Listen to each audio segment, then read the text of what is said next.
This week, I want to talk about the schooling system itself. Is it broken? Why, yes, it is. Let's get into it. First schools, what were they created for hundreds of years ago?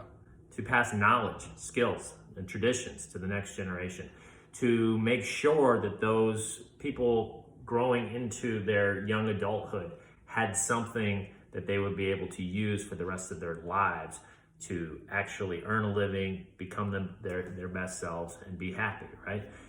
Things have changed despite the fact that science and technology and society has completely shown us so much new information. We're still teaching both the same way and the same type of curriculum, right? So for instance, why are we teaching stuff like advanced algebra and trig bio app 4.9 when we need to be learning things like how to be happy, how to have a healthy relationship, how to balance our checkbooks and grow our income passively? Just basic things that we know we need in life to be happy and successful.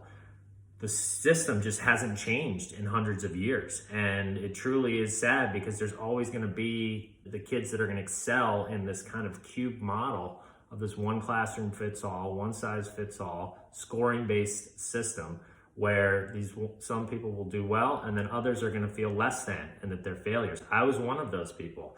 I had a ADD and it was very difficult for me early on to be able to figure out how to excel. And I remember just feeling like this total loser and like I was never going to be anything and grow up to be anything successful, and all these other kids getting A's and seeing people excel around me. Meanwhile, kids like me, there's still plentiful everywhere.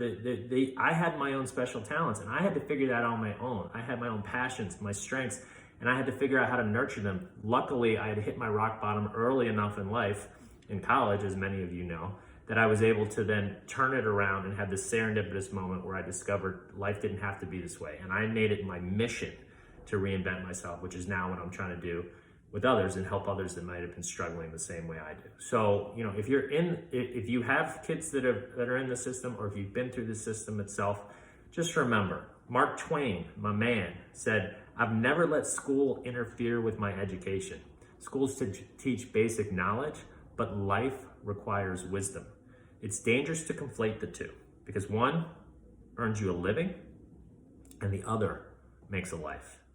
So this is your tip for the week. I want to make sure that you guys are constantly building your best selves. If you maybe didn't do good in school, if you have this thing hanging over you like you're less than or you're not good enough, you are. You need to figure out right now, today. And if you have kids, same thing. What the strengths are, the passions, nurture them, continue to grow that momentum, even if the school system isn't doing it.